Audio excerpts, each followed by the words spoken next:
Members, good afternoon. It's the appointed time. We have a quorum. I call to order the meeting.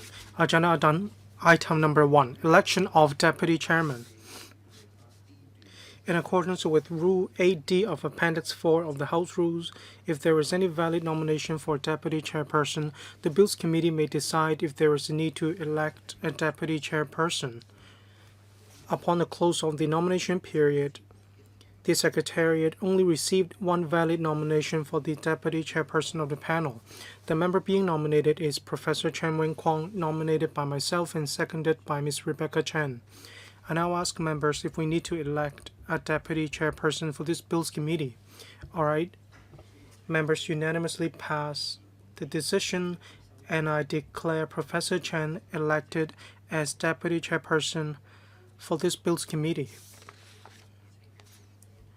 All right, let's move on to agenda item number 2, meeting with the administration. Let's invite the administration to join us. 咁今日我哋邀請 We have with us Dr. Libby Lee, Undersecretary for Health, Ms. Elaine Mack, Deputy Secretary for Health, Mr. Derek Lee, Principal Assistant Secretary for Health, Dr. Tung-Lee Ha, Acting Commissioner for Primary Health Care, Dr. Vincent Chung, Commissioner for Chinese Medicine Development, Mr. Lam, Assistant Secretary for Health, Dr. Chi An, Principal Medical and Health Officer from the DOH, Mr. Daedru Ng, Secretary, Supplementary Medical Professions Council, Ms. Priscilla Poon, Chief Manager, Allied Health from the Hospital Authority, and Ms. Natalie Lam, Senior Government Counsel from the DOJ. Welcome.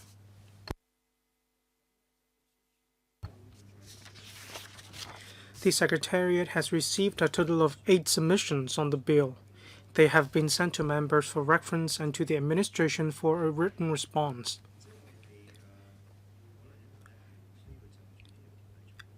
Do we need to invite the public to express their views on the amendment bill?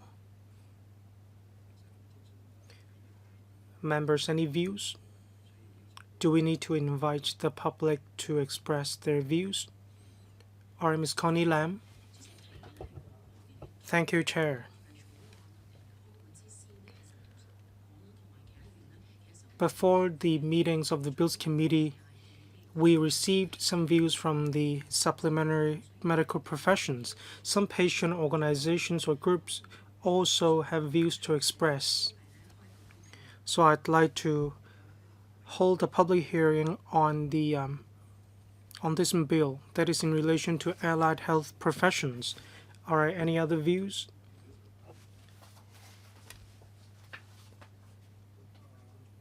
We may hold one public hearing to invite the public to express their views. We may consider inviting the public, or we may consider inviting practitioners in the industry. Mr. Tommy Zhang.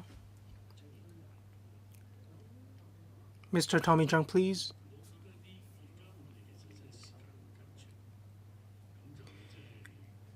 We're short of time. We need to act fast, but of course we do need to listen to the public.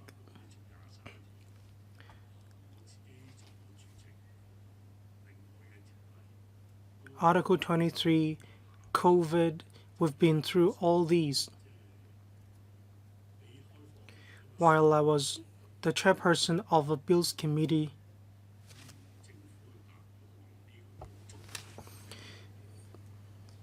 we invited the public to provide written submissions, and I do think this practice suitable. We didn't receive any complaints. So probably we may consider inviting the public to provide written submissions. There are about a dozen bills pending discussion. We may have to invite the public to express their views on other bills. So probably we may consider inviting the public to provide written submissions. we may post or publish a notice online. Then the administration will provide a written response. I consider this practice adequate and efficient. Thank you, Chairman. Reverend Peter Cohen, any views?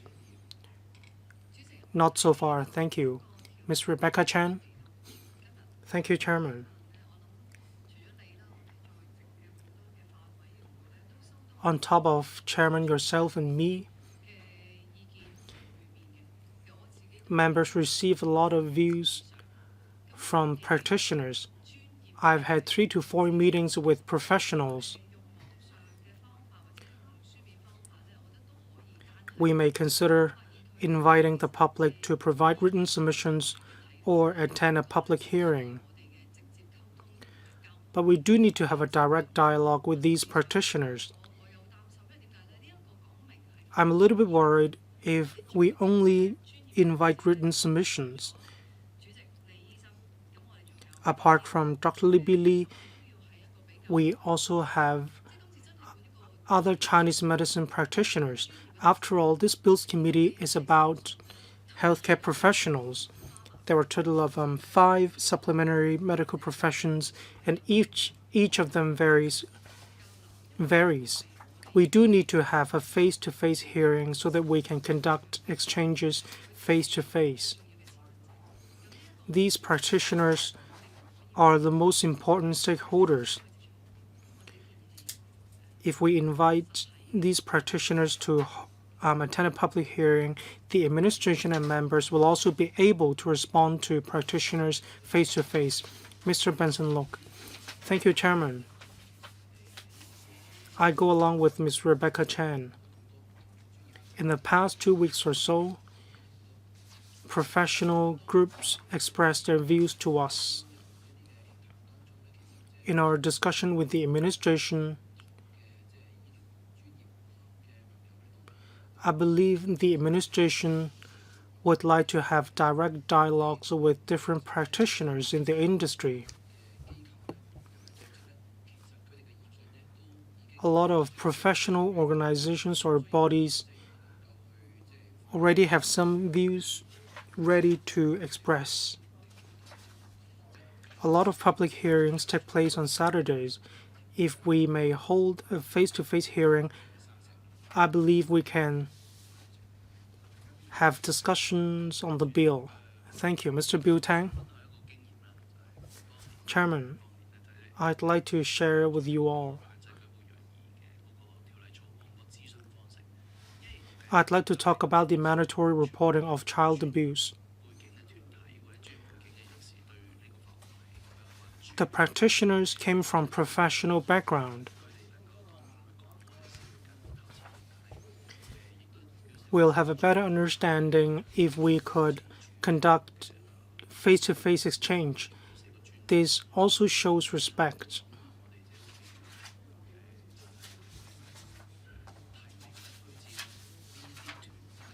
So probably members can nominate or recommend some professional bodies to attend the public hearing.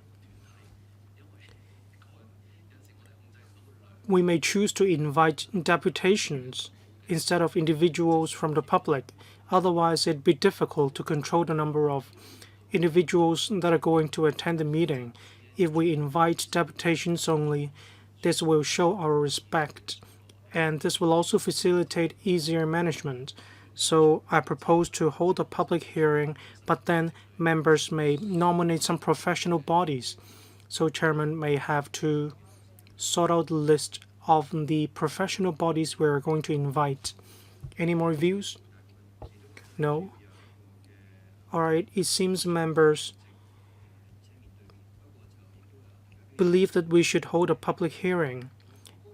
Mr. Bill Tang made a very good point just now. I'm inclined to support Mr. Bill Tang's suggestion. Yes, we may invite deputations. This is a means to show respect. This also facilitates good management. Mr. Tommy Zhang? Well, if we are to do so, you may consider inviting the public to provide written submissions. They may do so online. Otherwise, we may be said to prevent individuals from expressing themselves, from expressing their views. That is because individuals may hold conflicting views with other professional bodies. All right, the Secretariat will make these arrangements. Thank you. We are going to ask the administration to take us through the amendment bill. Before that, please refer to CB bracket 3563/2025 bracket 01, which is an English letter sent by the legal advisor to the administration this morning. The Chinese version of the letter will be available later. Members who would like to speak, please press the request to speak button after the administration has taken us through the bill. All right. I'll give the floor to the administration. Thank you. Dr. Lee.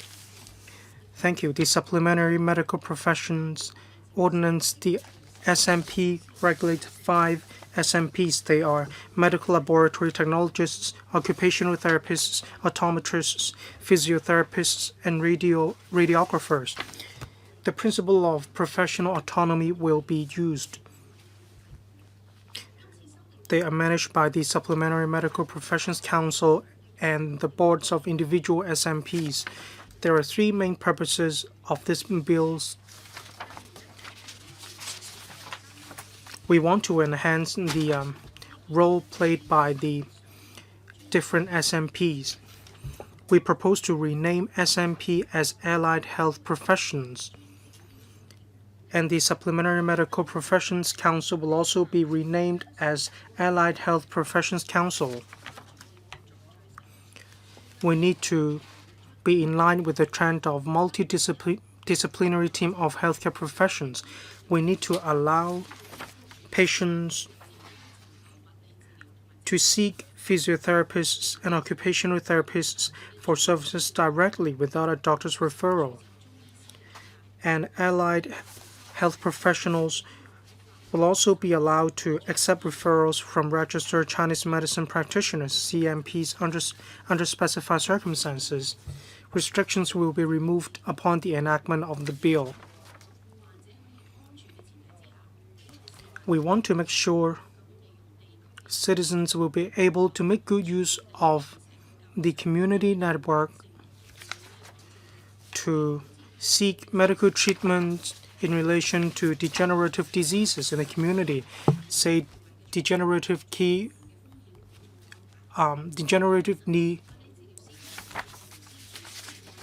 arthritis.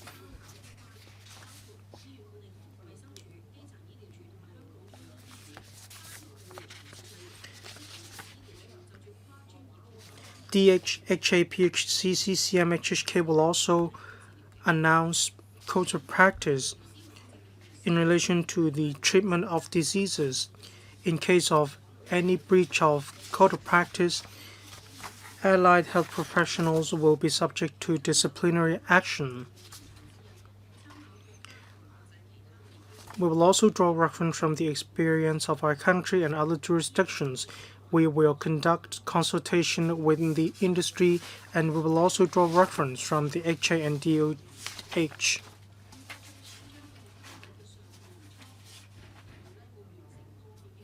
In the first half of this year, the code of practice or clinical protocols will be completed, and we will also conduct consultation with the industry in the first half of this year. Allied health professions, including medical laboratory technologists, occupational therapists, physiotherapists, and radiographers, they will be able to accept referrals from CMPs. The scope is confined to CMPs working in the Chinese Medicine Hospital of Hong Kong, as well as other institutions. For details such as the conduct and professional conduct, they will be firmed up by the Chinese Medicine Council of Hong Kong. The Chinese Medicine Council of Hong Kong, as well as the boards of individual SFPs, have already started working on the interfacing of the policy. We hope to reach a consensus on the implementation details of the arrangement. Afterwards, the arrangements will be extended to more complex items. The third purpose of the bill is to provide a stable manpower. The manpower projections 2023 shows that the 5 SMPs will face varying degrees of manpower shortage. There will be more serious shortage in relation to radiographers and medical laboratory technologists.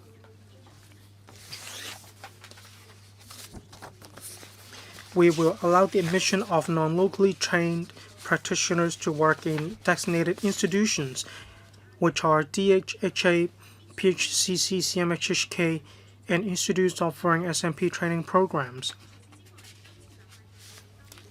On top of that, this amendment concerns the revamping of the composition of the council as well as the boards. There will also be other technical amendments, including making continuing professional development CPD a mandatory requirement for all SMP, that is, supplementary medical professionals, upon renewal of their practicing certificates. We've conducted a lot of consultation with the industry, covering 5 SMPs,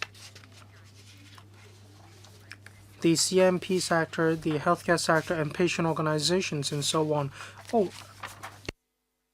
We have got in touch with over 60 groups.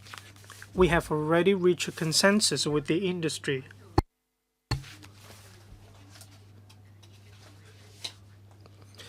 We have also introduced the amendment bill to different patient groups and allied health professions.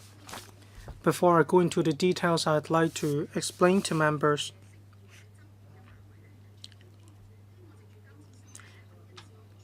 we hope to sort out matters in relation to the scope of the SMPs or allied health professions. The relevant amendments will affect the distribution of work among the 5 SMPs.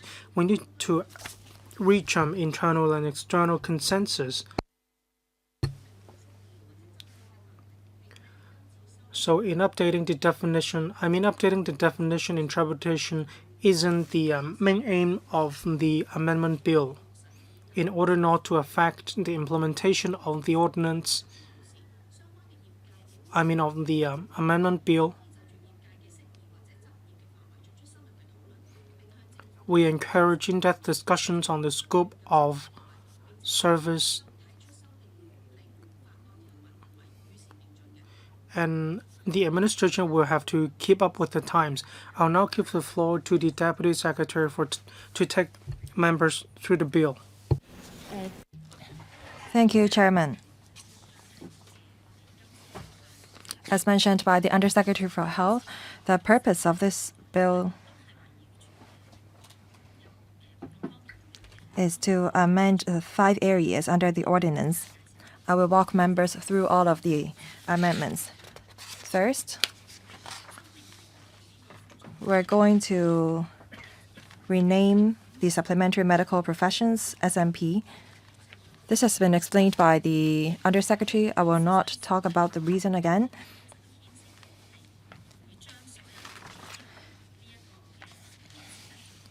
We're going to amend the name SMP and replace it with Allied Health Professions, including the name of the Supplementary Medical Professions Council. Second, on direct access to services of PTs and OTs. Currently, under the ordinance, the 5 SMPs have to obtain a referral from the medical practitioner before they can receive, they can offer services to patients. Currently, now, under the principal ordinance and the subsidiary legislation, we're going to remove the relevant restrictions. Our proposal is to enable a patient to directly access to the services of PTs and OTs without compromising patient safety. The legal framework will set out circumstances where direct access are allowed. There are 3 such circumstances. First, compliance with clinical protocol promulgated by authorized bodies or cross-disciplinary collaboration arrangement of the Primary Healthcare Commission. Second, patients can produce proof of diagnosis from a registered medical practitioner or registered CMP within the last 12 months.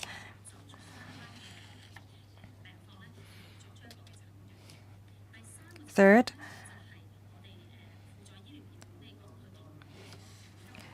emergencies and other circumstances as endorsed by the SMPC. We are going to set out clearly in the legislation what clinical protocol and cross-disciplinary collaboration arrangement mean or entail.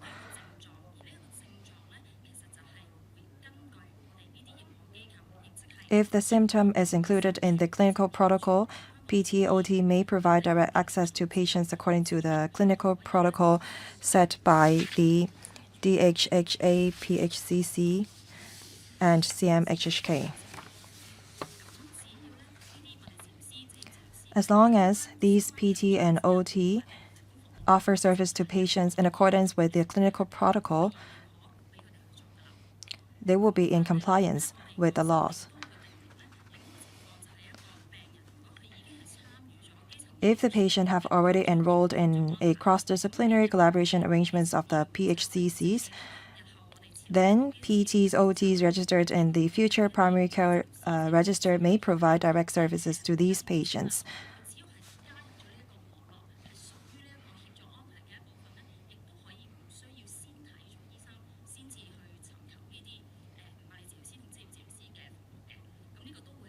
So as long as the PTs and OTs have registered with the primary care register, patients seeking their service will not have to seek referrals. The second circumstance is where patients can produce proof of diagnosis from a registered medical practitioner or CMP within the last 12 months. Under such circumstances, patients don't need referrals from a medical doctor.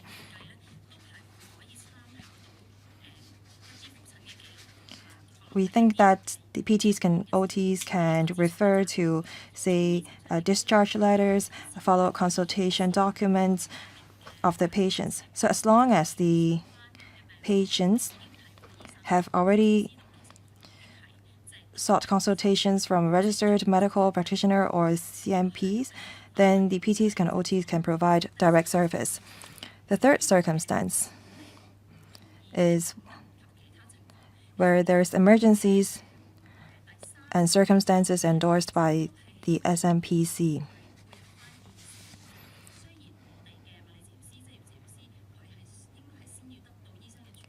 Currently, PTs and OTs can only offer service to the patients with referrals from the medical doctors. But currently, under their code of conduct, actually, when there's emergencies in the community, PTs and OTs can provide direct service. Say, for example, in residential care homes for the elderly, special schools, sheltered workshops, so on and so forth. OTs can also provide occupational safety education. OTs and PTs can carry out these duties without referrals from the medical practitioners or CMPs. We hope that the professional bodies will set out the circumstances very clearly in their clinical protocol. I've just covered how patients can have direct access to services of PT and OTs. Now, I'd like to turn to our next recommendations. That is to enable PT, OT, RG, MLT to accept referrals from the CMPs. Currently, under the ordinance, we don't allow PT, OT, RG, MLT to accept referrals from a CMP. CMPs can write referral letters, but these SMPs cannot accept the referrals. In order to encourage multidisciplinary collaboration among healthcare professions and integration of Chinese and Western medicine, as well as to work in tandem with the establishment of the first Chinese medicine hospital, we need to empower the SMPs to accept referrals from CMPs. During our consultation, we noticed that the trade welcomes such an arrangement.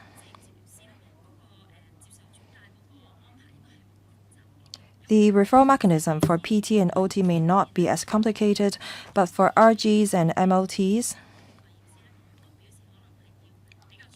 well, they and the CMP think that we should implement such a referral mechanism in phases and progressively.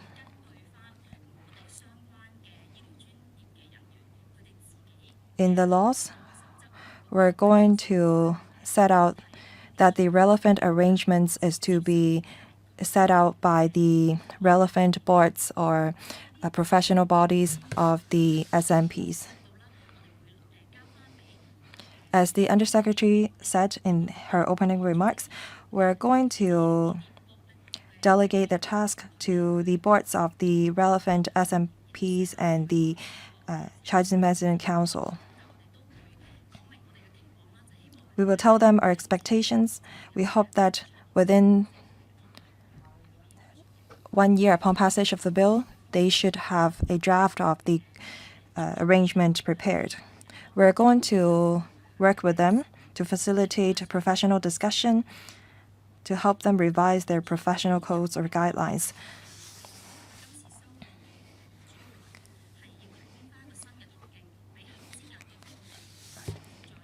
We are also going to provide a new pathways for admission of qualified non-locally trained SMPs to practice in designated institutions.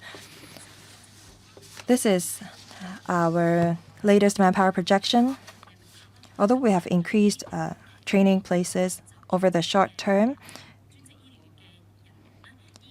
we are still facing imminent manpower shortage for all SMPs, especially in hospital authority. So we hope to provide a new pathways to facilitate public organizations to hire qualified non-locally trained SMPs to serve our public. Currently, the Council is going to certify the licenses. Now we are going to keep the arrangement. Now, regarding limited registration regime, we ask the holders of limited registrations to work in the designated institutions only. Their qualifications should be one that SMPC consider sufficient to perform the scope of work as required under their employment, and they should already be licensed somewhere else. They should also have at least 1 year of clinical experience relevant to their employment.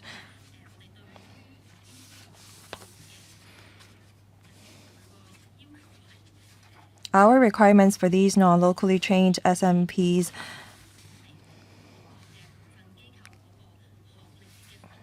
is not as high. The curriculum that they undergo do not have to be the same as the local curriculum. As long as they have relevant work experience and hold the relevant licenses in the specialty area, they will be eligible for limited registration. That's why we're not going to provide a migration pathways for SMPs with limited registration. The license will last for 3 years. They can renew the registration.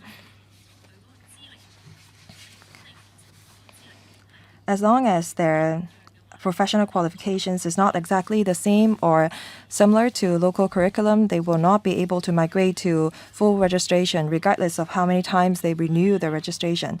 They have to apply for full registration separately. This is different from the arrangements for, say, medical doctors, because currently medical doctors with limited registration can migrate to full registration. We are going to put in place a temporary registration arrangement to facilitate academic exchange and clinical demonstration. Currently, nurses, dentists are subject to the same arrangement. This is not something unique to allied health professionals. On enhancing the composition and the roles of SMPCs and the boards.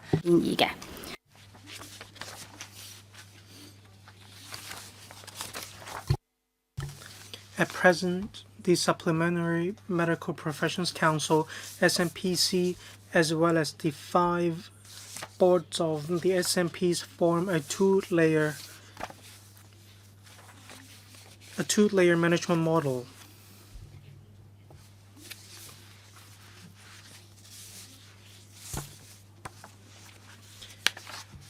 They set the training requirements, code of practice, and whether they recognize the experience obtained outside Hong Kong.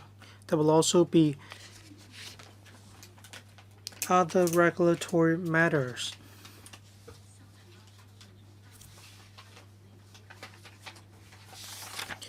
We'll make sure the updated provisions keep up with the times. Apart from doctors, there are no lay persons from other professions. Apart from medical doctors, mainly, there are 8 persons from the profession, as well as those about training and education. We propose to add 2 more lay members and to update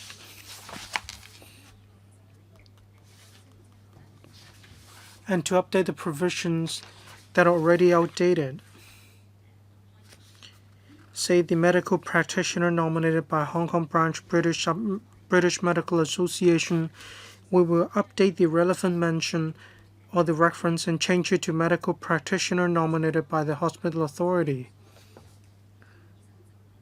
There will also be 2 seats for medical doctors.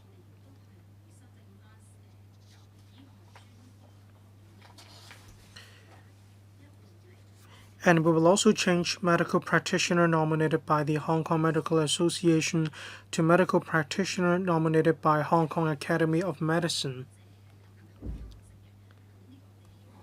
They will act as the bridge of communication.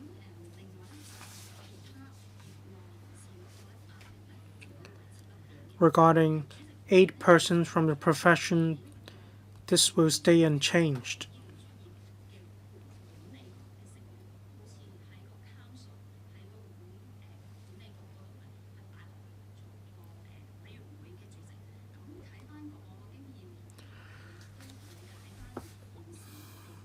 We have drawn reference from the past, and we have also asked the boards for their views. It is more appropriate for the board to appoint the chairperson. That is because they are well versed in the situation in the industry.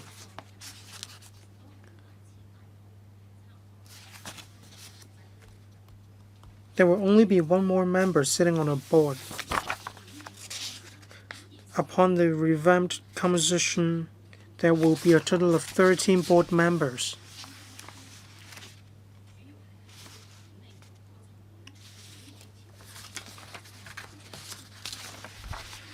The council is mainly responsible for coordination. It will also assume the role of supervision.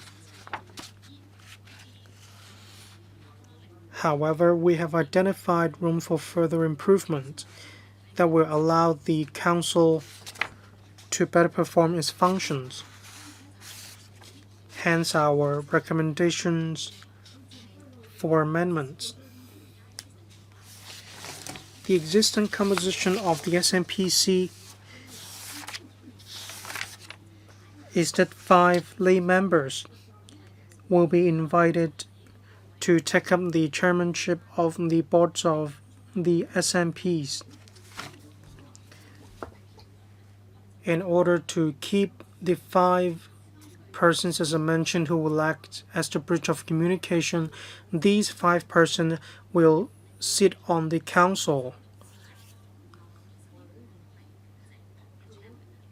That's why you may see 5 additional members, but they are actually from the individual boards.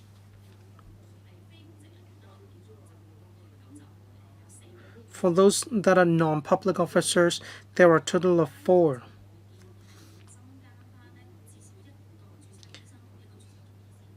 We recommend including at least 1 more registered medical practitioner and 1 more registered Chinese medicine practitioner. We want to achieve better collaboration between Chinese and Western medicine.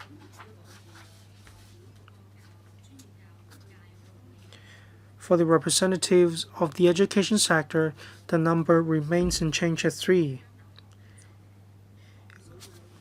We will relax the requirements. In other words, we don't name any university. That's why we'll change it to a person qualified to advise on professional education. For the requirement of public officers, the number stays unchanged at 4, but then we will rename from public officers to specified officers. They may be from the HA or from the PHCC. They can also specified officers to sit on the SMPC. Regarding deputy chairman,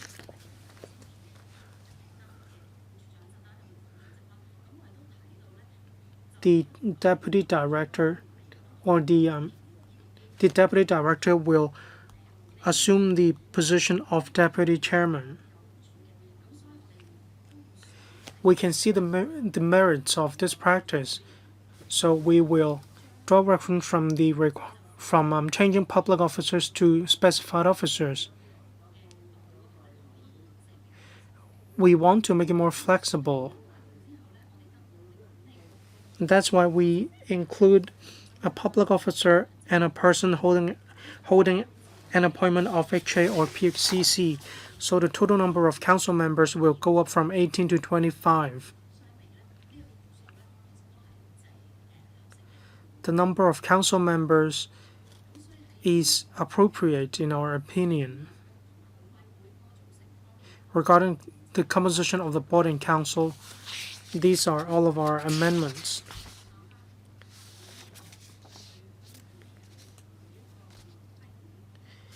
And we will also help the council to strengthen its role as a supervisor. So there will be legal basis on which the SMPC may provide legal advice. Regarding amendments to the Code of Practices, after the boards amend the Code of Practices or the Code of Practice,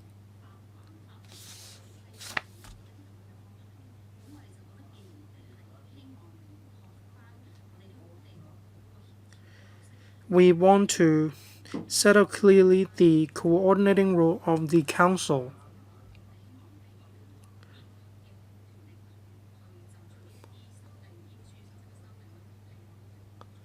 That's why we will give it the right to make the amendments. In relation to mandatory CPD, that is continuing professional development, we require practitioners to fulfill the CPD requirement before they can renew their practicing certificates. That concludes my introduction. Thank you. All right, thank you.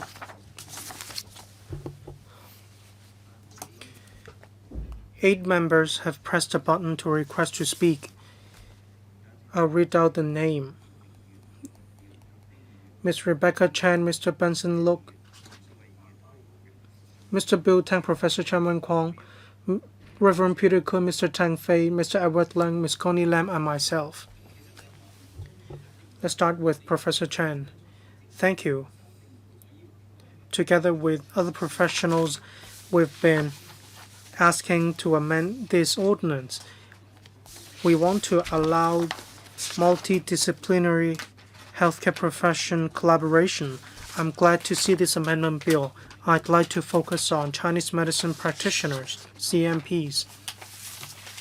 I'm glad to see that the amendment bill removes barriers to allow allied health professions to accept referrals from registered CMPs. But then for referrals among MLT radiographers and registered CMPs, we still need to have discussions. Afterwards, we will have code of practice, and then we may facilitate referrals. So I'd like to know the progress of the communication between the administration and the Chinese Medicine Council of Hong Kong. When will MLTs and radiographers accept referrals from registered CMPs? Do you have any concrete timetable?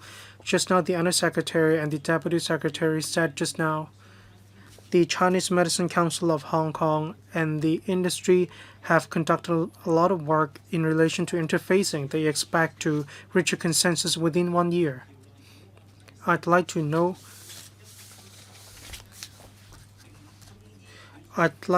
whether provisions will be added to Clause 40 and Clause 133.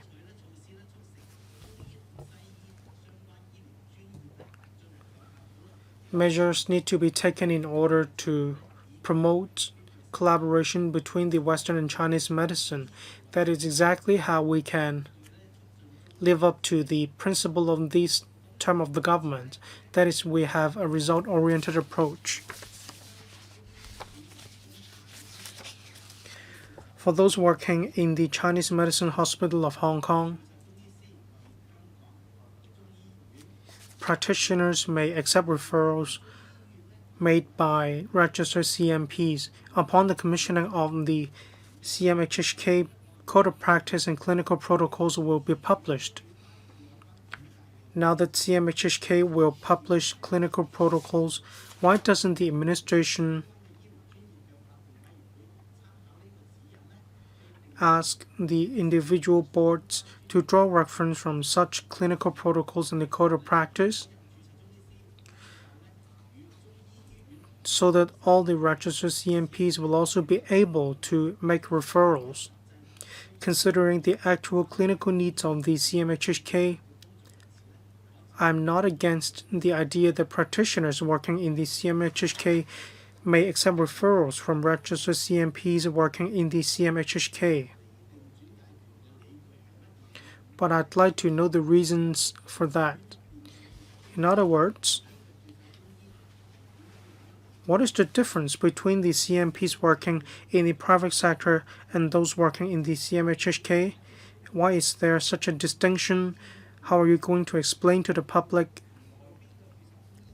that the registered CMPs working in the private sector and those working in the CMHHK are different?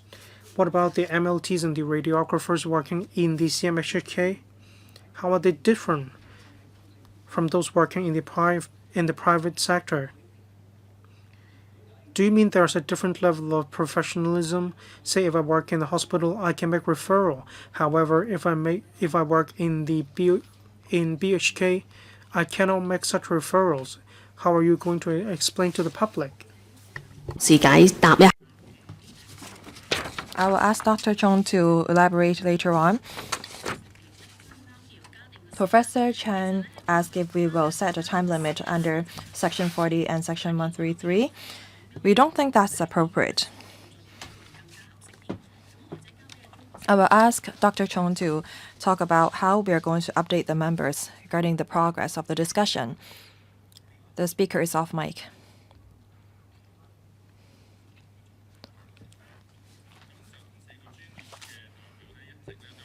We have been talking to the representatives of the 4 SMPs regarding the skills, knowledge, code of conduct. When we have reached the consensus, we're going to amend the clinical guidelines and code of conduct of the SMPs. Within 1 year, We're going to set out details of the referral mechanism, and we're going to extend it to other items. The working group expect to launch access to X-ray and laboratory tests first and open up other medical items progressively. The working group is formulating the clinical guidelines for PTs and OTs, and we're going to publish them before the establishment of the CMHHK. We're going to inform the stakeholders the progress of our work to make sure that the referral mechanism is in place progressively. As for the question on CMHHK, the clinical setting of the CMHHK is rather unique to make sure that these hospital can be commissioned and progressively and to ensure collaboration among different disciplines. We're going to formulate clinical protocol so that trained CMPs can act in accordance with the clinical protocol to refer patients to different SMEs. This will allow us to collect data and accumulate experience so that we know what kind of service CMPs make referrals to the most. This will allow us to promote access to more types of clinical modern diagnostic technologies to other disciplines.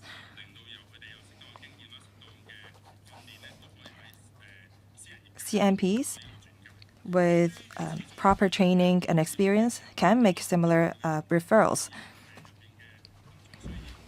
The clinical needs and the clinical structure of CMHHK is very different from the community service. So to ensure patient safety, we allow only the CMPs from the CMHHK to accept referrals or make referrals. The CMH Development Fund is willing to fund various organizations to deepen people's understanding of Chinese medicine. To complement with the development of the CMHHK, we have a training project, and we have worked with different institutions on collaboration of different allied health professions and CMPs to facilitate collaboration. Thank you. Chairman, I have a follow-up question. Can you press for the second round? Secretary, Undersecretary, anything to add? No, I will wait for his second round. If you have any follow-up questions, please press the button for another round. Reverend Peter Kun. Thank you, Chairman. I'm glad to see that some health professionals no longer need referrals before they can provide service to patients, such as the occupational therapist. I know that we have to ensure patient safety, but some illnesses are hard to articulate. Say a person may suffer pain from a place and then suffer the same kind of pain at other body parts. I wonder how our mechanism compare with that of other countries. Second, the optometrists have some demand.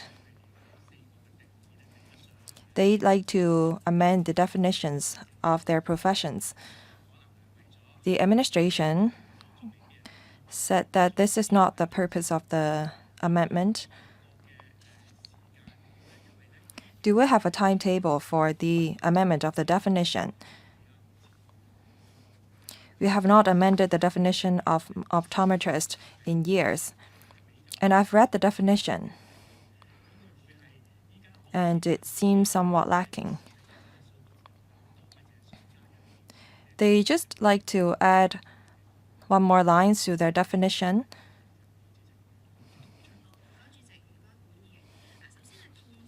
Undersecretary,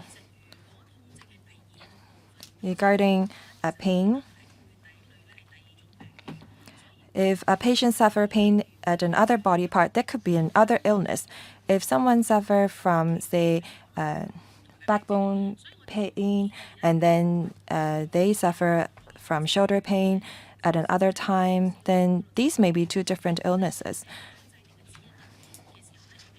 When we set or formulate the clinical protocol, we're going to designate red flags.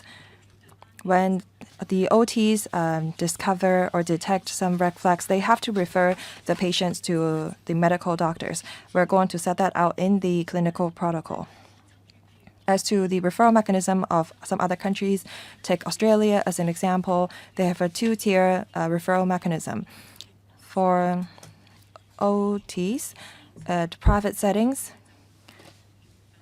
if their patients are referred to them, then it's covered by insurance. But if they are not referred by medical doctors, then the insurance will not cover the service offered by the OTs.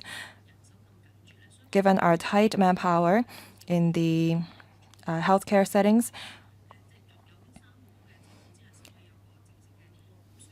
we want to implement this referral mechanism only except the three circumstances that we've set out. We understand the situation with the optometrist. We want to develop primary health care, and we want to give a bigger role the optometrist to play in it. We've met with different optometrists. We understand their request and demand. Optometrists have a big role to play in primary health care. We hope to amend our legal framework to facilitate the development.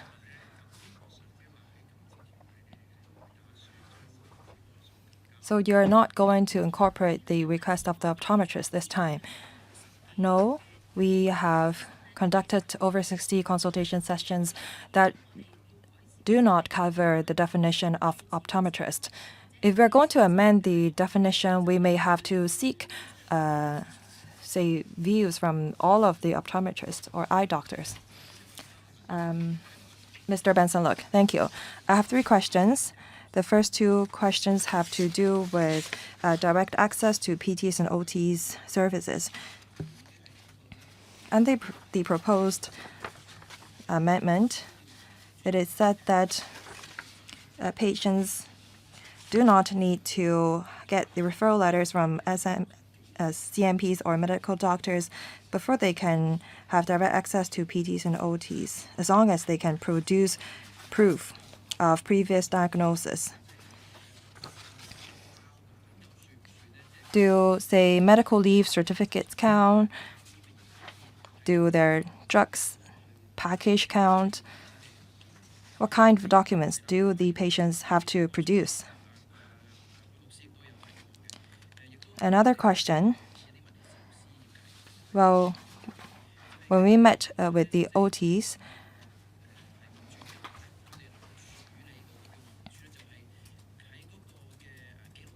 or PTs,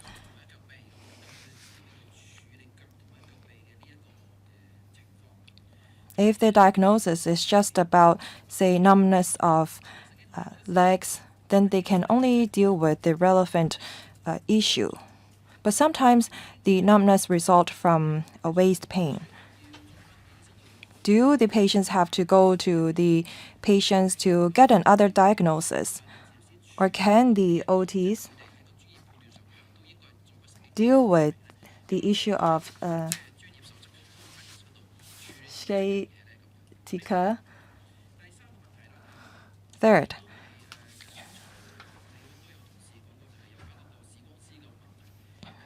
on the issue of optometrists, I hope that the administration will follow up on the request of the optometrist because they have an active role to play in primary health care.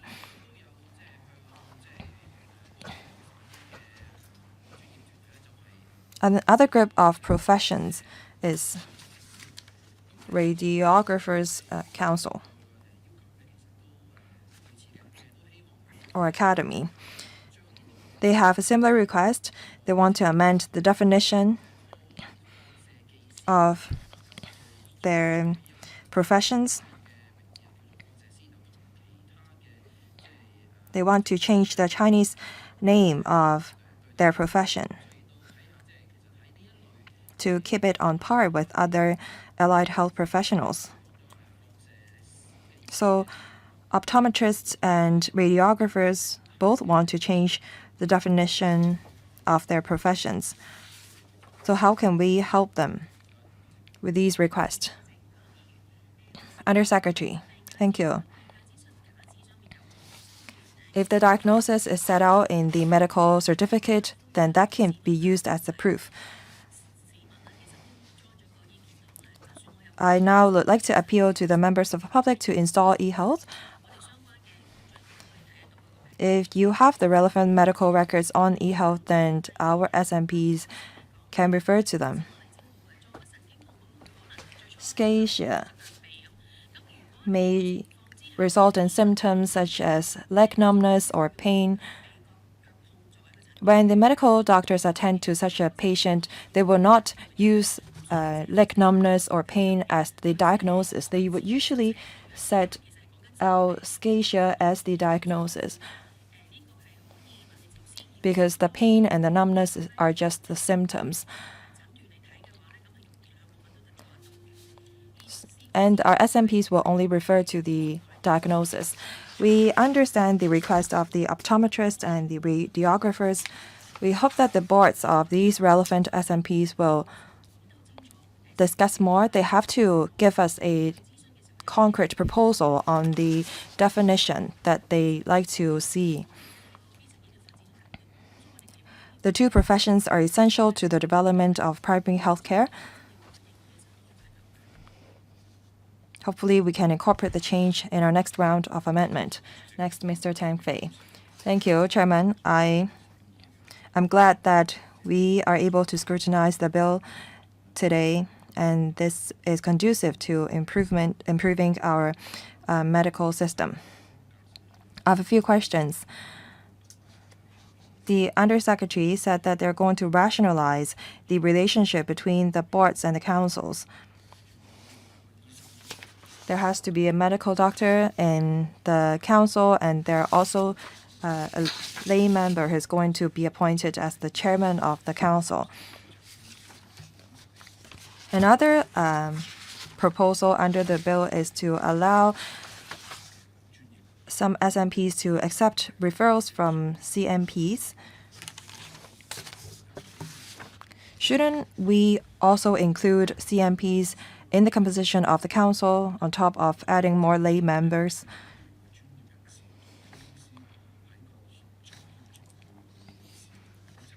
Now, we want to facilitate collaboration among SMPs and CMPs.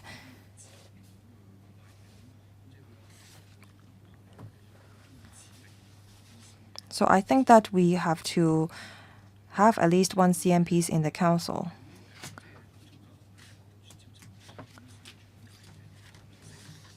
Four SMPs are going to be able to accept referrals from CMPs.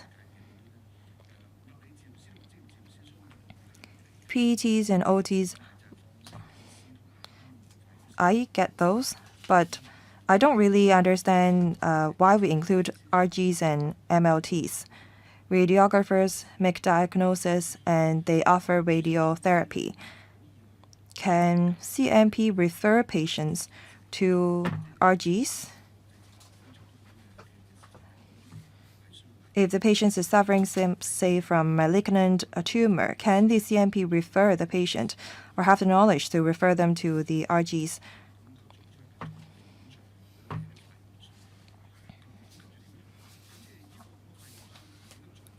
What should we do with the images done by the MLTs? Should we not ask the SMPs to be equipped with the knowledge of analyzing, say, images or X-rays? We need to put patients' interest first. Thank you. Thank you, Mr. Tang. Undersecretary. We have added 2 lay members to the composition of the council. Say OT, PT, or RG or MLT, we want to include registered CMP as well. But in the council, we made it mandatory to have a registered CMP. So registered CMP's participation is key.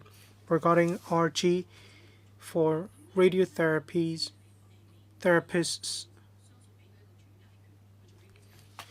unregistered CMPs cannot conduct radiotherapy. You do need an oncologist to conduct radiotherapy. Oncologists will have to prepare the relevant prescription. We believe registered CMPs have the ability to make referral. The commissioner and the CMP industry are in discussions in relation to when the referrals will be made to the registered Western medical doctors again. Mr. Edward Leung. Thank you. For a lot of insurance policies, they need to be the patients need to be referred by registered medical doctors before they can lodge a claim. I'm afraid there will be a difference in the level of understanding, and this will give rise to chaos or confusion.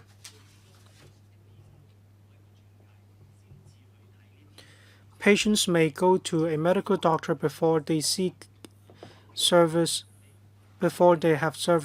from physiotherapists.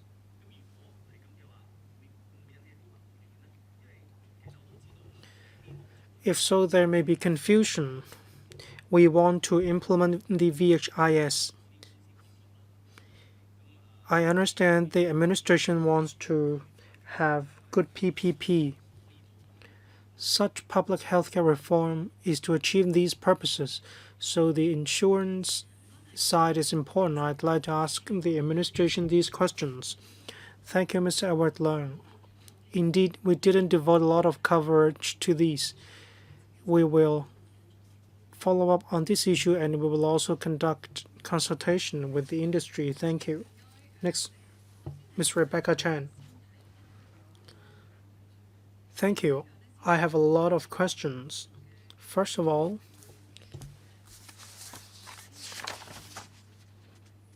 back in the policy address in 2021, it mentioned we need to enhance the role played by healthcare professions other than medical doctors. We need to give citizens an opportunity to choose to accept medical services provided by professionals other than medical doctors, say PTs and OTs. We've been talking about without doctor's referral. But then now that we have the amendment bill, say except emergency cases, say when I injured myself in a ball game, I still need to go to a doctor to confirm that I need physiotherapists before I can seek physiotherapy. Citizens cannot choose to directly go to a physiotherapist. We want to reduce pressure on the public healthcare system. There aren't many medical doctors in Hong Kong either, so this is a situational question. If I need to obtain referral from a private doctor and the private doctor will charge me fees, all right, then I may turn to the public sector, but I may have to wait for a period of time. Say if the pain persists after 1 month or 3 months,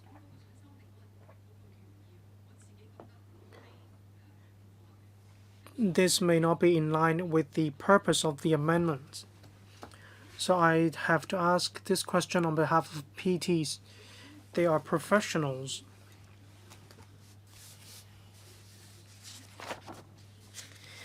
They understand that they will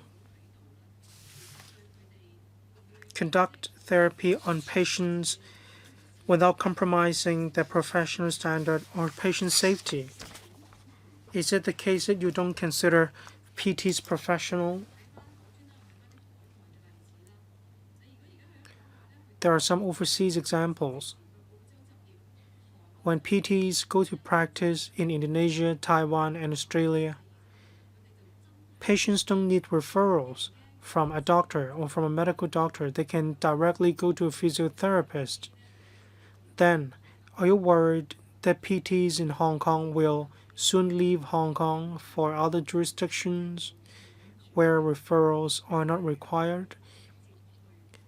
Can we examine the arrangement or the requirement for referrals to allow patients to directly go to a PT? Thank you, Ms. Rebecca Chan. Well, your situational question is indeed very good. We need to understand the fact that a patient goes to a doctor for medical consultation isn't a commercial act per se. It's different from going for shopping. You know what clothes or shoes before you go shopping.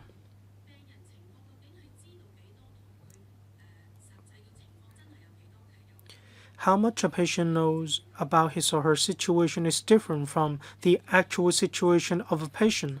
Say, if you trip and fall, I strongly suggest you go to a doctor. I'm not sure whether you have broken your bones in the trip. And you have to understand a PT cannot conduct X-ray. A PT cannot tell whether you suffer from a bone fracture. In that case, you do need a medical diagnosis. If you suffer from no bone fracture, then you may need the service of a PT. Can we allow patients to directly go to a physiotherapist that is going to a PT without knowing whether he or she has suffered from any broken bone? And if a patient goes to PT and then it is suspected that the patient has broken his or her bone, it'd be all too late when the patient first goes to a PT before going to a doctor. I do believe allied healthcare professionals have their own professionalism or have their own professional realm. In other words, they know their capability as well as their limitations of practice. There are situations in which they conduct assessments relevant to their profession. However, in some situations, just like the one that I mentioned, you may need to consult a medical doctor before going to a PT. Our purpose is to ensure patient safety. Regarding whether we're worried the PTs in Hong Kong will leave Hong Kong, well, whether we have this ordinance or not, if PTs in Hong Kong want to leave Hong Kong, well, they would have done so already.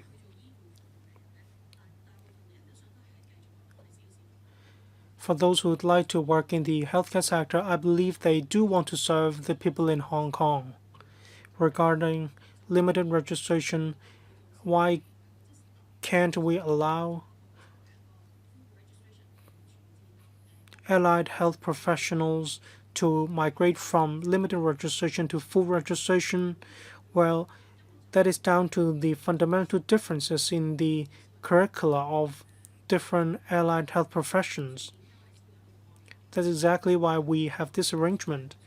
In relation to factors leading to the fact that some PTs leave Hong Kong, I believe there are also concerns in relation to the circumstances of different professions. So I don't think it's possible to have some PTs leave Hong Kong just because of the referral rule.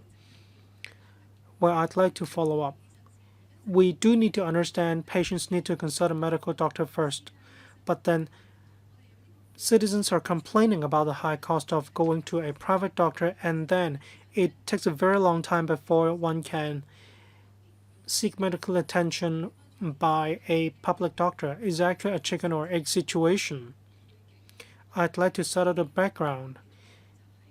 We want to meet our goal. We want to reduce pressure on the public healthcare system. We want to allow members of the public or patients the choice. We want to allow them to make the decision. I just want to add that I am not asking for the cancellation of the referral rule. Ms. Connie Lam, thank you.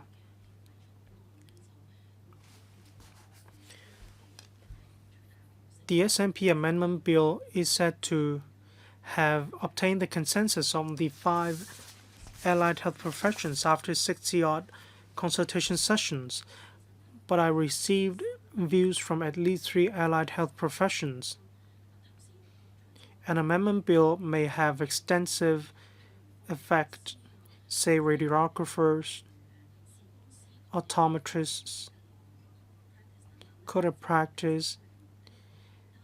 Amending the codes of practice isn't the main aim of this amendment bill.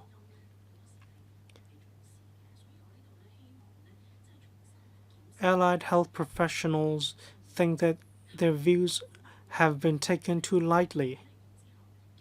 So I'd like to know when the codes of practice will be amended after the composition of the council and the board is revamped. Allied health professions are professionals as well. We need to respect their professional autonomy. That is not the main point of this amendment bill, but we do need a timeline. I'd like to write on Ms. Rebecca Chen's point. Just now she asked the Undersecretary about the loss of manpower of some allied health professions. Say for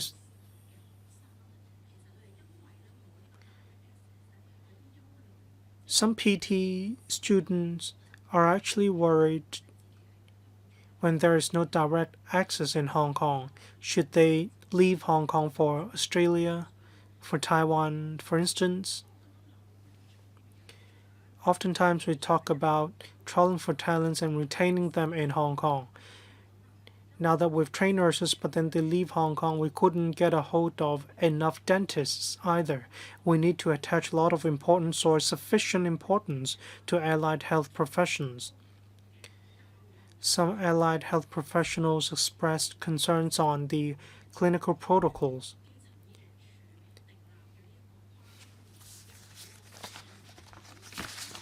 The provision of PT services will hinge on the primary healthcare blueprint.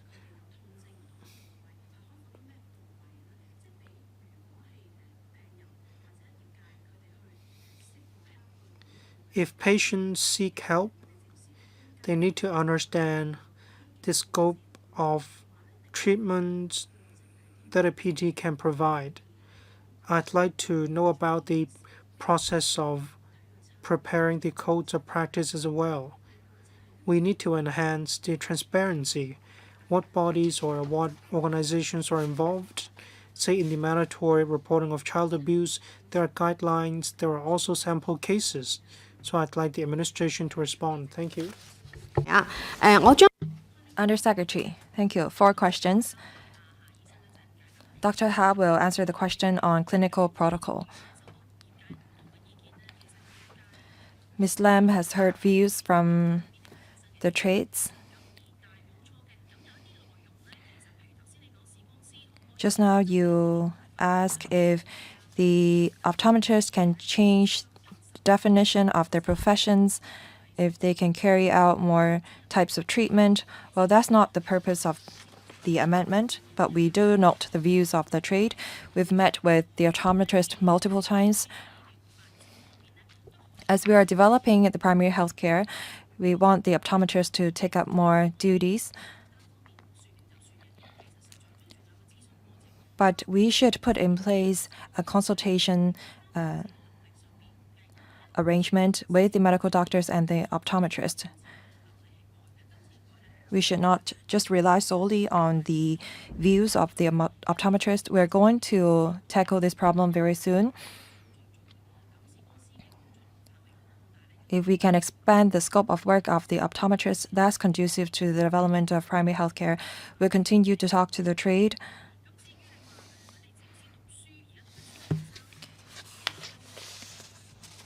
You said that some students of PT courses are thinking of going to other places to practice. Well, this direct access arrangement was not out when these students entered the universities. Well, but to be frank, when the students graduate from universities, they can choose to undergo specialty training or not. Some can say work on cardiac arrest rehabilitation, some work on stroke rehabilitation. Students can choose to go for specialty training or not.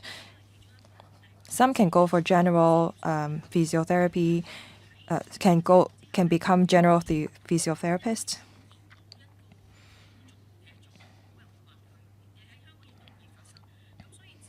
I don't think that these graduates will run out of jobs.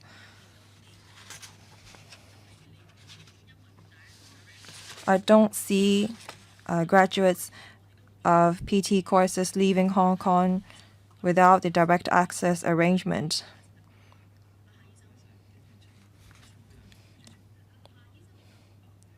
Dr. Ha, please. Thank you for your question. Currently, we have a reference under the primary healthcare regime. The PT actually assisted in the formulation of clinical protocol. We have been meeting with the trade. I know that they want us to cover more scope of service in the protocol. We're working on it. We'll continue to ask the trade to take part in the formulation, and we're going to set up a timetable as to when we're going to include more types of service in the protocol. Next, Professor Champulan. Mr. Champulan. Thank you. On enabling direct access to PTs and OTs services, this is a great thing for patients in need. But I have a concern.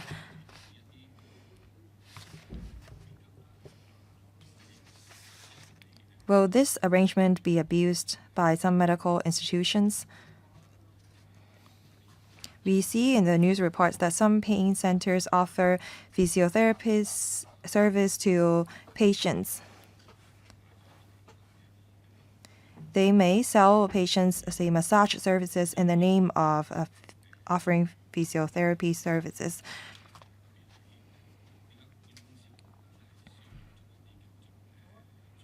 This is why insurance companies mandate referrals. This is to curb or combat abuse. When we want to seek service from specialty doctor, the insurance companies ask us to have referral letters from general practitioners. Now the insurance companies is trying to relax their restrictions. The scenarios that I just quoted may not happen very often, but I wonder if we are going to have any mechanism to combat abuse of the direct access arrangement. Are we going to have any monitoring system in place? Otherwise, the medical charges and fees may increase in light of the abuse. Thank you. Undersecretary. Thank you.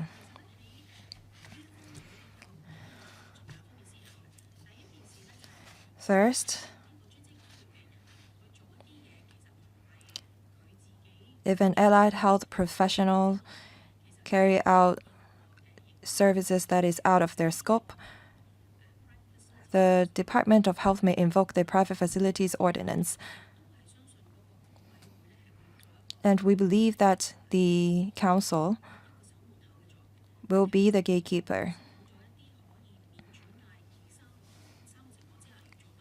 That is, if the three circumstances under the referral rule can be invoked, and if we found out that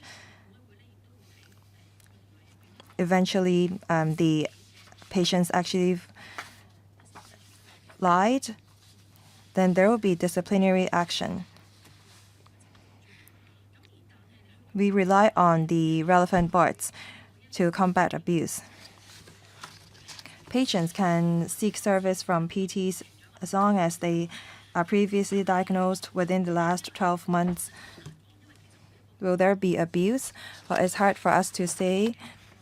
Some patients may need frequent physiotherapies. We ask the trade to keep in close liaison with the insurance companies. We may ask the council to look into these specific cases.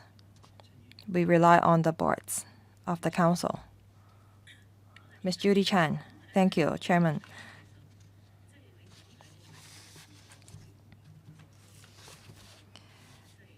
The name of the bill is Supplementary Medical Professions Amendment Bill. We know that there will be a direct access arrangement. But in order to invoke this direct access arrangement, there are restrictions. The Undersecretary said that they have conducted extensive consultation with the trade. I wonder what suggestions the trade have made that have not been adopted by the administration, and what was the reasons for that. Undersecretary, thank you. I will ask the Deputy Secretary to elaborate later on. We have talked about the direct access arrangement in detail. Some trade practitioners ask us to allow for direct access to PTs and OT services without restrictions. But in order to ensure patient safety,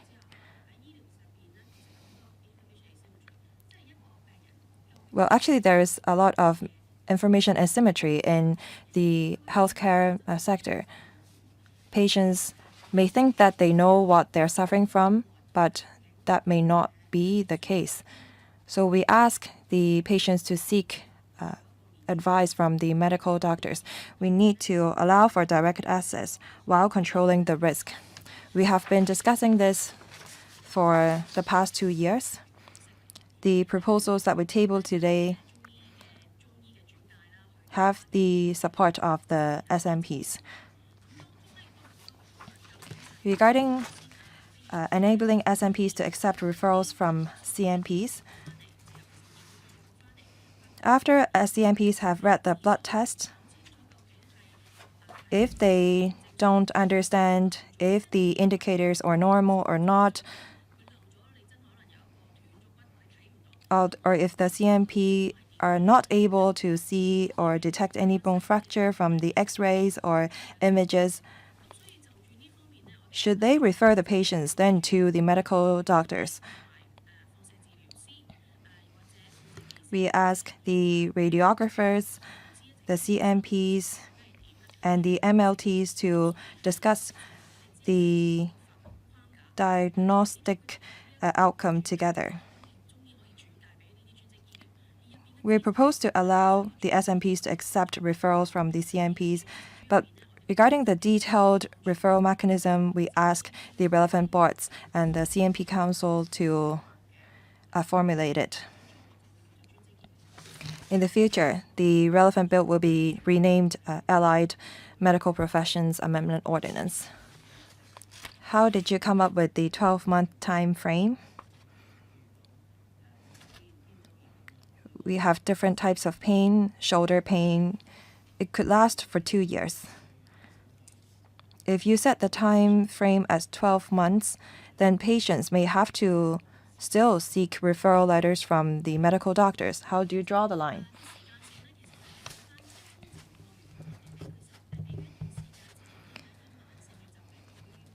If patients suffer from chronic illness,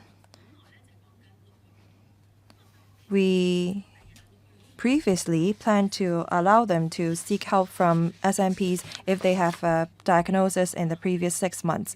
Take general outpatients clinics in the public hospital as an example. Some patients have to wait, say, more than 6 months before they can see a specialty doctor. That's why we set the time frame as 12 months. The healthcare professions are of the view that a patient should seek medical advice once every 12 months if they have a new symptoms showing up. Next, Mr. Tommy Chang. Thank you, Chairman. A few years ago, I was reached out to by some allied health professionals. I support the relevant proposal.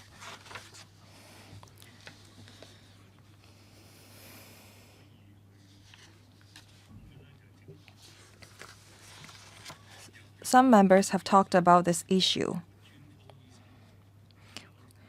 Currently, we need a general medical practitioner to refer us to a specialist before we can seek help from OTs and PTs. The entire process can take more than a year. Should we allow for direct access to SMPs?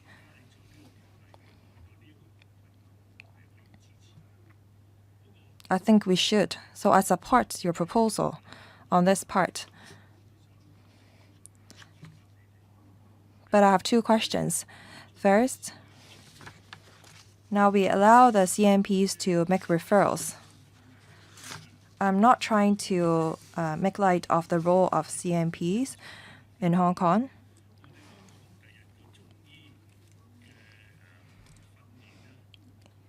In the future, the training that we offer for our CMP is different from that of the mainland. In the mainland, they train their CMP with Western medicine knowledge. So graduates from Chinese medicine schools in the mainland will be equipped with Western medicine knowledge.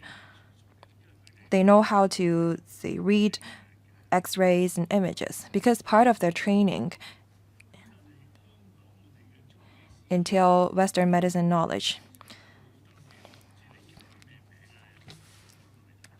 But for our local Chinese medicine practitioners, they are not trained in the Western medicine and they may make wrong diagnosis. That's why I'm worried.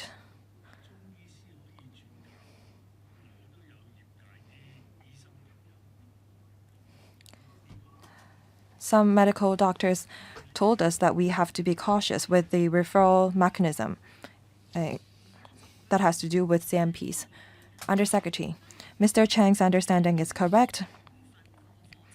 Our local curriculum for CMPs is different from that of the mainland.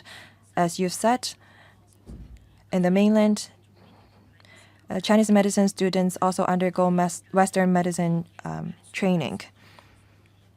We do agree that we need to offer CMPs relevant training. They need to know how to read the X-rays. If CMPs detect problems that they cannot treat from the X-rays, they should refer them to the medical doctors. We have set the framework, but the details on, say, training, the skills, professional competence, and experience should be formulated by the trade. The trade would also have to look into whether tests or examinations should be put in place. Currently, some registered CMPs undergo training in the mainland, so they may be equipped with Western medicine knowledge. Should we offer, say, continuous education training for the CMPs?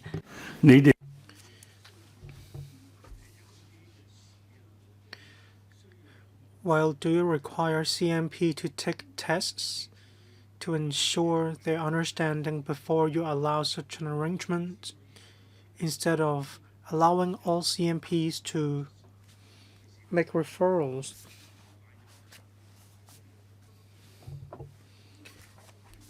Probably there may be misdiagnosis.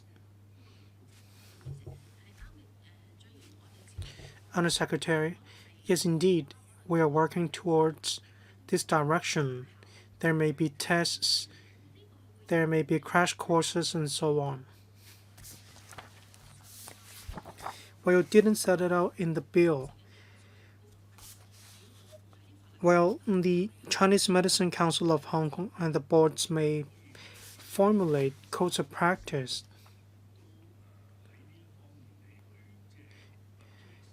Well, is it possible for you to address the concerns of people in the second reading or the third reading?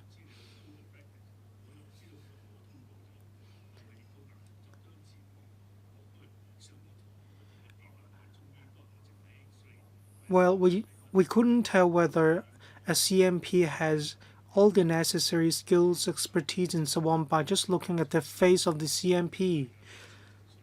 You need to make it clear in the second reading debate.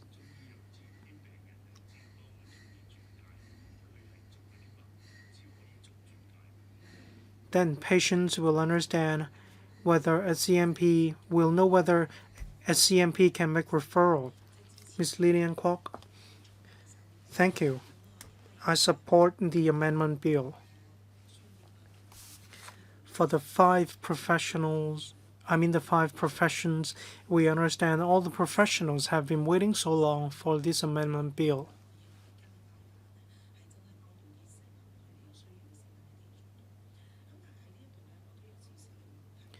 I have some questions. Now, on the no referral requirement, under Cap 359, there are different regulations. But the regulations aren't keeping with the times, say for optometrists.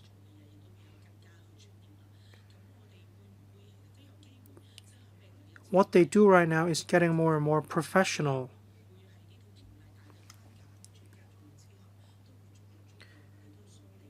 Will the administration rationalize all the regulations in order to make sure the regulations stay in touch with the actual situation?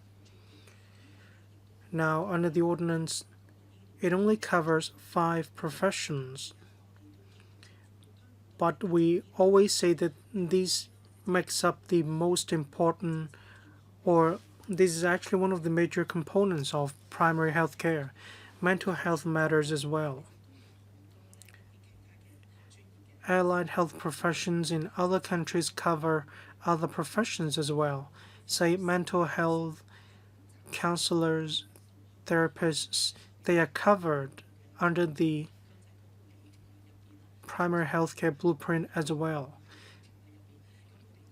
Say for those responsible for the report of child abuse, these practitioners provide primary healthcare services as well, but they aren't covered under the existing 5 allied health professions.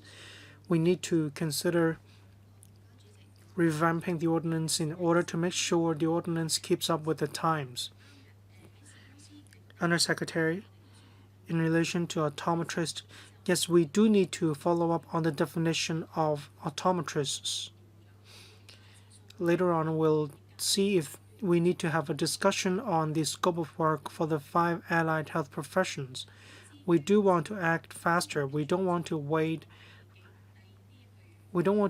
for some time before we can amend the definition. Say for counselors,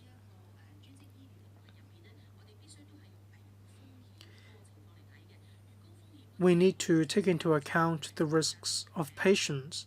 The higher the risks, say PT, OT, when the therapists do need to do something which might injure patients, that means the higher the risks. We do need to attach a higher priority.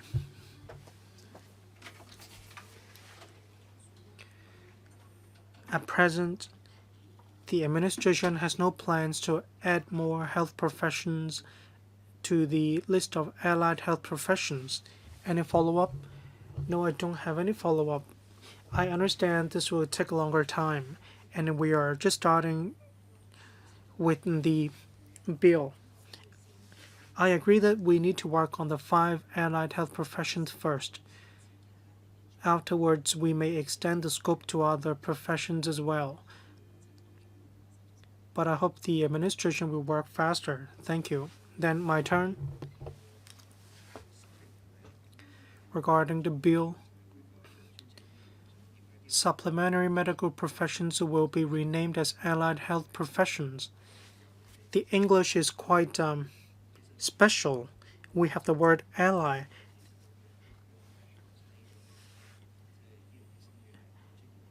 Can we call it healthcare professionals? It can also reflect the term. In relation to the scope of practice, just now I heard from the administration. That is not the main aim of this bill. But I'd like to say two professions have expressed their views, say optometrists.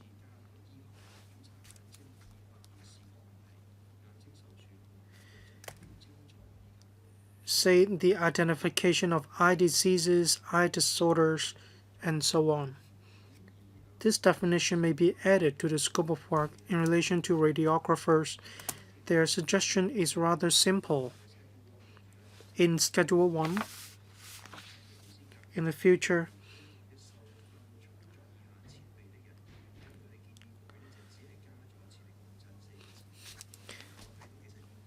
radiographers recommend adding the words MRI to the scope of work.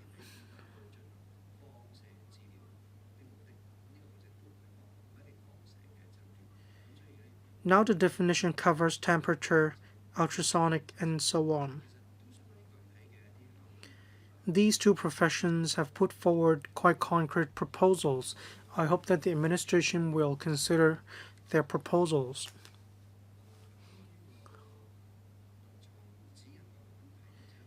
Next, I'd like to talk about the clinical protocols. That concerns two parts.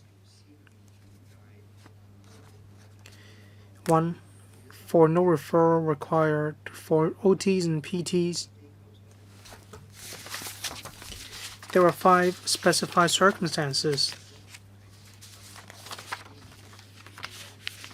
You call it clinical protocols. The other is multidisciplinary collaboration arrangements. So, be it the guideline or the protocol, you make it clear the practitioners will definitely have to follow these guidelines, or they must follow these guidelines. But situations change. You need to make sure this guideline is the most accurate all around the world, but I believe there is no such most accurate guideline.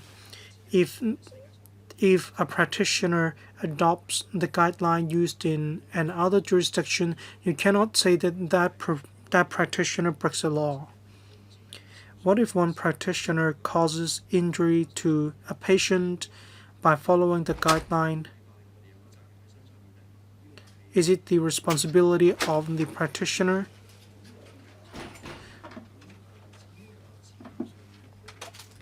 Regarding the word protocol, is quite strange. Actually, not just this ordinance, protocol won't be translated as 指引 in Chinese, meaning guideline in English.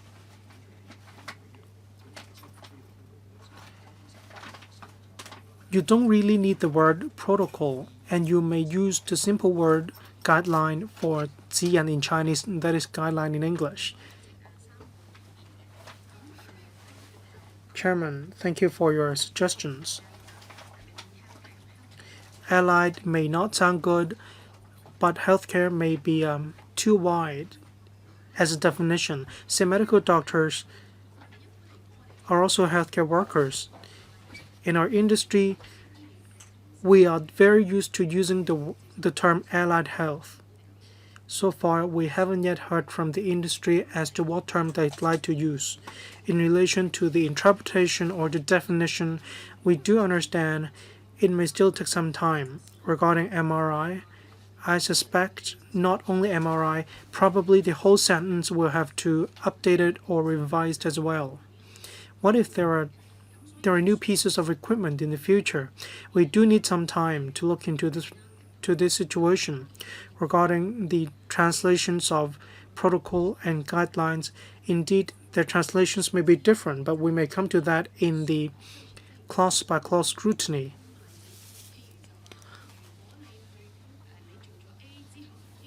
Say after you have done A, then you need to move on to B. This is not clinical advice, but be it protocol or guideline, there is always a sentence stating that if you have to deviate from the guideline or the protocol, the practitioner needs to have clinical judgment with sufficient reasons. The practitioner may deviate from the guideline, but then the gist is that you need to have a very strong clinical reason for doing so. Then practitioners will know that you have a reason for deviating from the protocol or guideline. Thank you, Professor Chen, second round. Thank you for giving me the chance to respond. Thank you. I'd like to respond to Mr. Tommy Zheng and Mr. Tang Fei. At present, the Chinese medicine programs offered by 3 universities last for 6 years.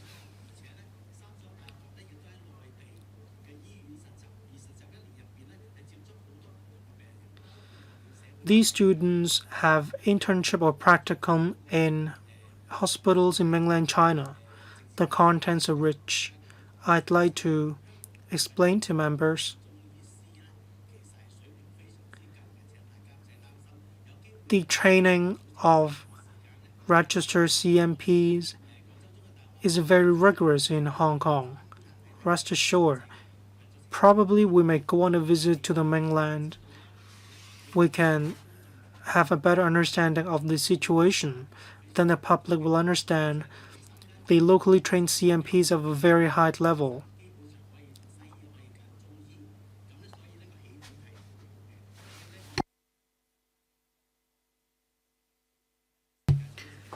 The research capability is world class, so members, please rest assured.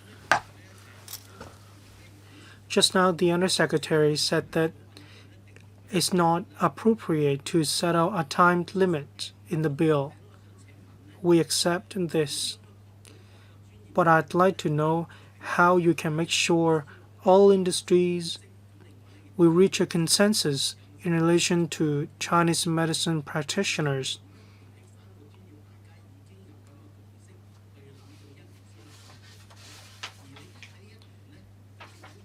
Has the administration already reached a consensus with 3 allied health professions? If the administration can undertake, you can get it done within 1 year, that'd be the best. But in the past, we oftentimes saw discussions not ending in good results. Will the administration intervene if we couldn't reach any consensus? Dr. Vincent Chung, starting from 2024, we already started the discussion about this. We reviewed the undergraduate programs in relation to Chinese medicine. Some registered CMPs in Hong Kong graduated from the mainland.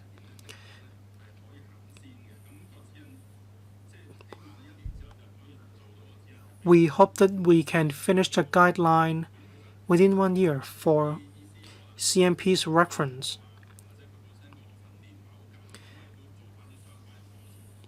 And we may provide relevant programs for CMPs who lack training in a particular area. We believe 1 year is somewhat sufficient. Afterwards, we may expand the scope to cover MRI imaging as well. We may depend on the complexity of the items when setting our timetable. Then we will report to members the progress. But in relation to X-rays, we need to settle clearly the collaborative mechanism, referral arrangements, collaboration on different platforms, and so on. The case of X-rays will help us expand the scope step by step. Thank you. 鄧飛議員開始。 Before Mr. Tang Fei puts his question, I'd like to know if there are more members who'd like to put questions. I'd like to extend the meeting to cover all of the remaining members. Mr. Tang Fei. The next meeting is not held in this conference room. And it's in the next room. I will just extend the meeting by a few minutes. So please observe the time limit. Mr. Tang Fei. Thank you, Chairman. 2 questions. Well, actually 1.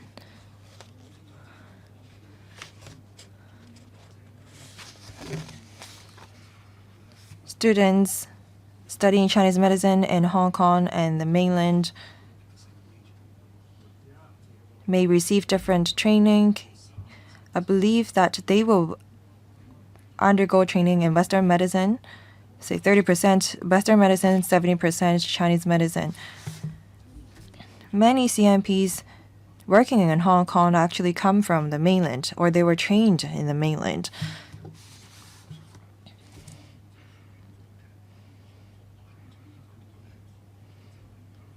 I wonder if the Korean version of the Chinese medicine practitioners can practice in Hong Kong.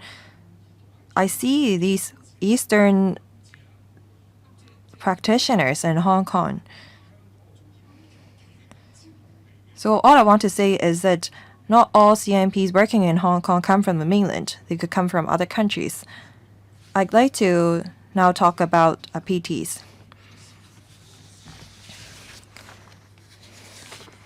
Now we may allow the PTs to offer service to patients directly, and this will alleviate the manpower pressure in the healthcare system. I have to declare interest. I am a member of the Complaints Board of the Hospital Authority. We received a huge number of complaints. I wonder if the PTs will be subject to more responsibilities when we allow for direct access, because patients suffering from pain may directly reach out to PTs, but pains may result from different illnesses.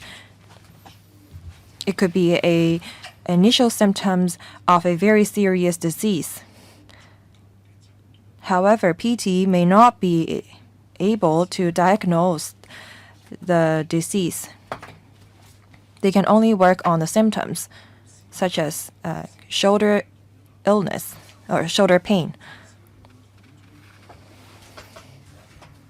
PTs can only work on what they see.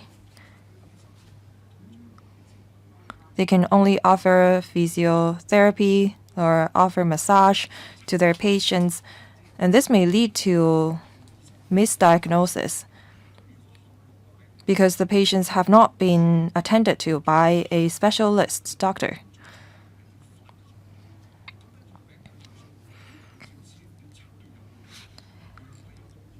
And what if eventually the patients find out that they're suffering from serious and chronic illness? They may complain to the boards about the PTs. So after the amendment, PT will be subject to a higher professional responsibility or risk. Undersecretary, thank you. For CMPs who want to register in Hong Kong, if they are trained from other countries, they can do so, but they should not be coming from Korea or South Korea. If you see such practitioners, please let us know. Well, the PTs will be subject to higher risk and responsibilities after passage of the bill. That's why we want to formulate a clinical protocol. If PTs detect red flags, that warrant them to refer the patients to the medical doctors in accordance with the clinical protocol, they should follow it. Thank you. Mr. Tommy Chang. Thank you. I have a similar question. In the future, we're going to allow for direct access. If accidents happen, then no one have to take up the responsibility other than the physiotherapist.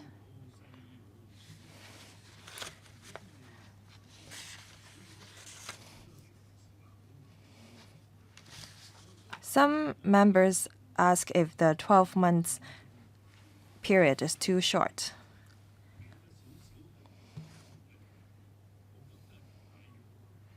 I may misidentify the location of my pain.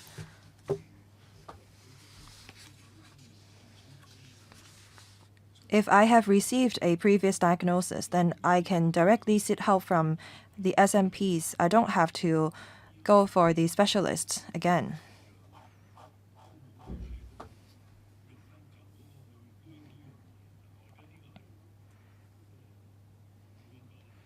How should I put it? Hypothetically,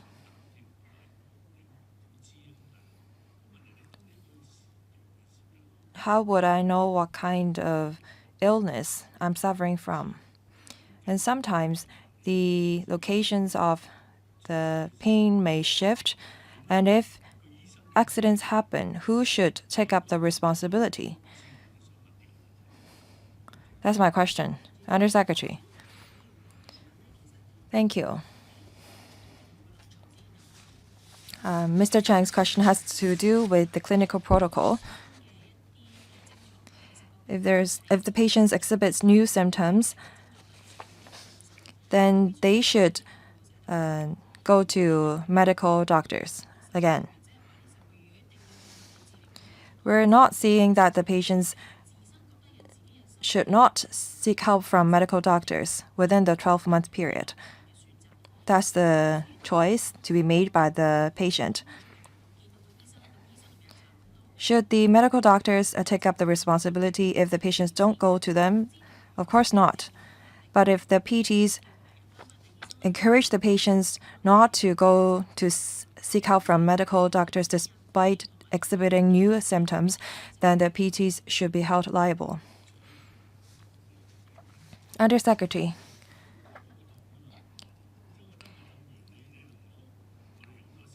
I may feel that I am suffering from pain at the same location, and I may seek help from the PT for the same kind of pain.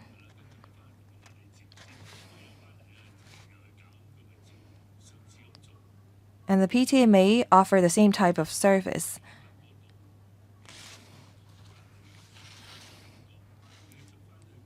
Sometimes patients may not know that the locations of their pain have shifted. What happens if this is the case? Undersecretary.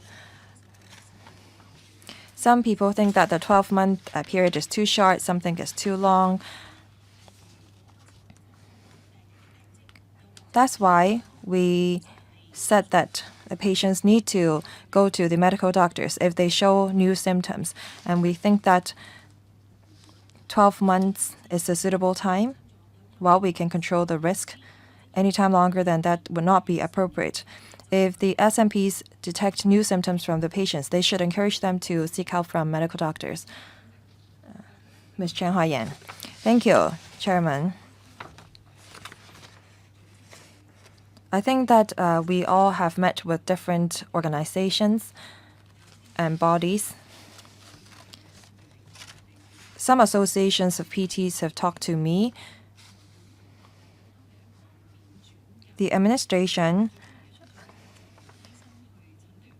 said that this bill is about direct access arrangement, However, direct access will only be allowed when previous diagnoses have been made in the past 12 months. They said that they want to ensure patient safety.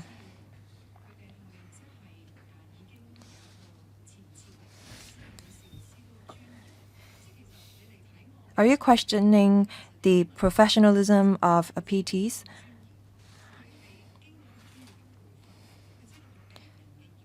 PTs have undergone professional training, and sometimes they encourage the patients who seek help from them directly to go to see the medical doctors first. How come the administration is claiming that patient safety will be undermined if we allow the patients to seek help from PTs directly? Has anything happened in the past?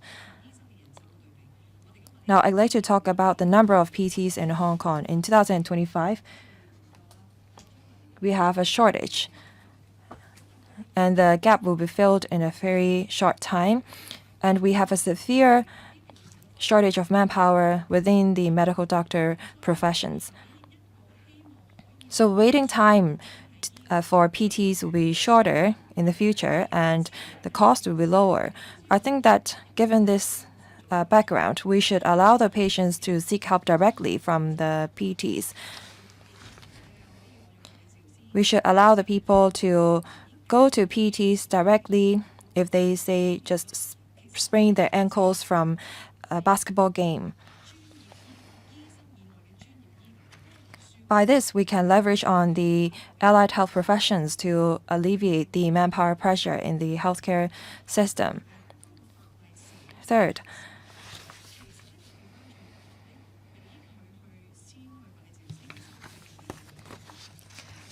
we should allow patients a choice to go to PTs or medical doctors first. The patients have the right to choose, but now we set out in the laws that patients can only go to PTs if they have a previous diagnosis within the past 12 months by medical doctors. You may say that patients could be suffering from symptoms of cancer. They may have chronic illness underlying their symptoms. But there are patients that are just suffering from pain. I don't think that this bill will help alleviate the manpower pressure in the healthcare sector. I don't think that we have made full use of the PTs and OTs that we have. Is there any room for further adjustment? Undersecretary, thank you. I know that you have another meeting coming up. I will be quick. Professionals need to know what they can or cannot do. The allied health training include assessment. Professionals need to assess the severity of symptoms, but they don't make diagnosis. They are not trained to make diagnosis. Say, for example, if someone sprained their ankle, who should make the diagnosis as to whether there is any bone fracture? Images and x-rays should perhaps be done to substantiate that. PTs have not undergone such training.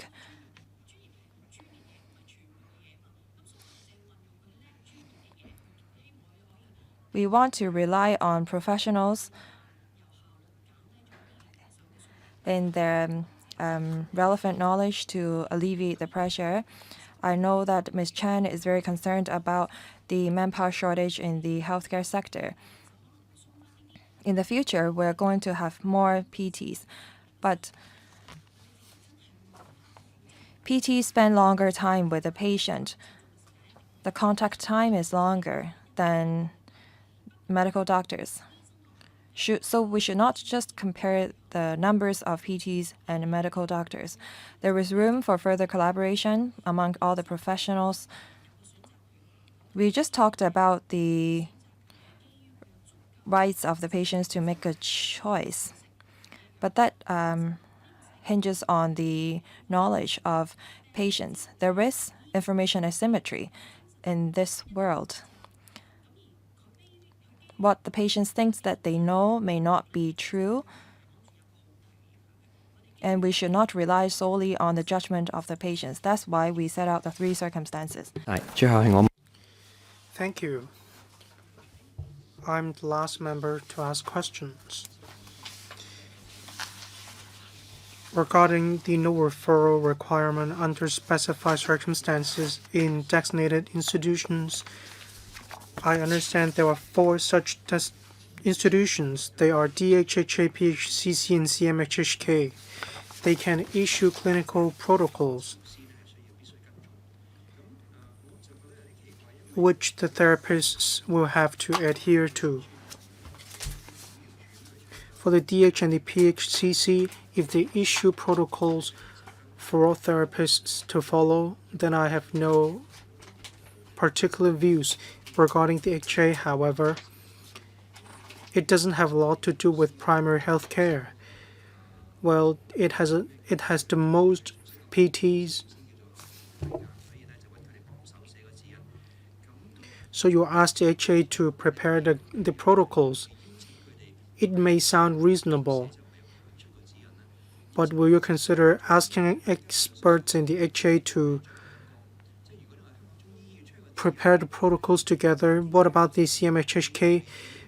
If a patient has shoulder and neck pain, the patient may go to a PT first, but under some circumstances, the patient may have to return to a CMP or a priority slot with a CMP. How can you ask the PTs and OTs in Hong Kong to follow such an arrangement? It doesn't sound reasonable. It seems to be protocol for a particular program instead of a protocol that is applicable to Hong Kong. Well, it'd be the best if you change the word protocol to guideline, and you should probably consider limiting the guideline or the protocol to some institutions or programs. In the PowerPoint slide, you wrote authorized institution, that is 認可機構. Instead, in the paper, it is designated institution. In Chinese, it's 指定機構. Well, it should be reference institution.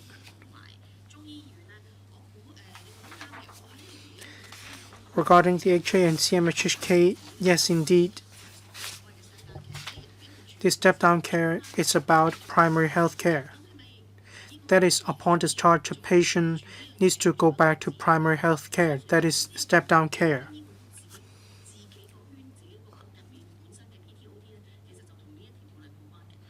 If it's still being cared about by the PTOTs in Hong Kong in the HA, then there's no problem. But when it comes to those not in the HA, then there needs to be communication with the PHCC.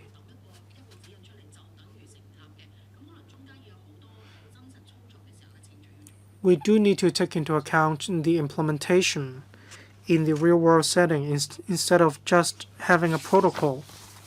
Agenda item number 3. Next item. The next meeting is scheduled for the 12th of May, but then now we are going to have a public hearing. We'll have to see whether we want to have the next meeting first or the public hearing first. It is likely that we'll have clause-by-clause scrutiny in the next meeting.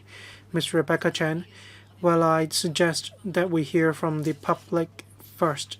Otherwise, we'll have to go back to policy discussion in the middle of clause-by-clause scrutiny. All right, Mr. Tang, any views? No? All right. If you would like to invite organizations or body to express their views in the public hearing, please submit the names of these organizations to the Secretariat within 1 week. Thank you. Meeting adjourned.